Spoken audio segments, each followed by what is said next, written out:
Dans les années 60, la référence voiture était simple.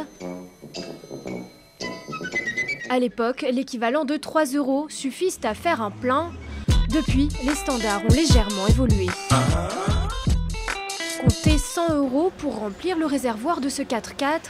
En plus de l'évolution des réservoirs qui sont passés de 20 à 60 litres, le prix des carburants a explosé.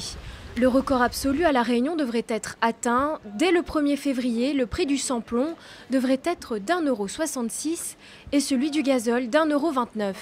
Entre résignation et sursaut de fierté de consommateurs, le cœur des automobilistes balance. Pas résigné, mais en colère d'une manière où on ne peut rien faire. Voilà. On en pense que ça commence à gonfler les notes de nos entreprises, parce qu'on a quelques véhicules quand même.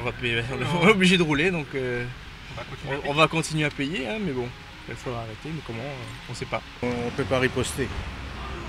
On est obligé de s'adapter et on est obligé de suivre le mouvement. Bruno, professionnel de la route, est quant à lui révolté. Il pointe du doigt des mesures qu'il qualifie d'injustes à La Réunion, comme les taxes appliquées aux professionnels. On s'aperçoit qu'aujourd'hui, à La Réunion, on est un petit peu le parent pauvre de la République.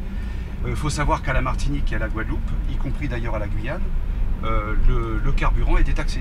De nombreux automobilistes ne font jamais le plein. De vieilles habitudes semblent bien ancrées.